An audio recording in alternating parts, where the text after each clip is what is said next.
نحمده ونصلي على رسوله الكريم اما بعد فاعوذ باللہ من الشیطان الرجیم۔ دنیا کا خاتمہ یقینی ہے، مگر دنیا کا خاتمہ کب ہوگا، دنیا کب تباہ ہوگی، اس کا علم صرف اللہ ہی کو ہے۔ چنانچہ قرآن مجید میں ارشاد خداوندی ہے، ان اللہ عندہ علم الساعہ، بے شک قیامت کا علم صرف اللہ ہی کے پاس ہے۔ اللہ تعالیٰ نے اپنے محبوب صلی اللہ علیہ وسلم کو دنیا کے خاتمے کے وقت کا نہیں بتلایا، البتہ اس کی نشانیوں کی خبر دی ہے۔ قیامت کب آئے گی، اس کا حقیقی علم صرف اللہ ہی کو ہے، حتیٰ کہ حضور اکرم صلی اللہ علیہ وسلم کو قیامت کی حقیقی آمد کا علم نہیں، صرف علامات کی خبر ہے۔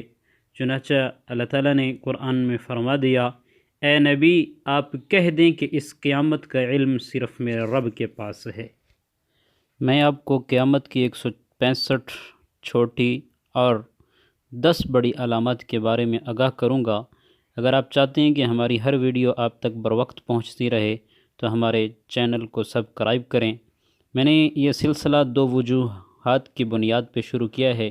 ایک تو یہ ہے کہ میڈیا کی وجہ سے دنیا ایک چھوٹے سے گاؤں کی شکل اختیار کر چکی ہے، کہیں بھی کچھ ہوتا ہے 2 منٹوں میں ہمارے سامنے آ جاتا ہے۔ اور دوسری وجہ یہ ہے کہ موجودہ دور فتنوں کا دور ہے، لوگ شیطانی فتنوں اور دنیا کے خاتمے کی طرف بڑھ رہے ہیں۔ اللہ کے رسول صلی اللہ علیہ وسلم نے ان فتنوں اور خاتمہ کی نشانیوں کو بیان کیا ہے تاکہ لوگ فتنہ کو فتنہ سمجھ کر اس سے بچ سکیں، قیامت کے آنے سے قبل پالنے والے رب کی طرف رجوع اور توبہ کر سکیں۔ ایسا نہ ہو کہ قیامت آ جائے اور امت غفلت کی زندگی گزارتے ہوئے مر جائے۔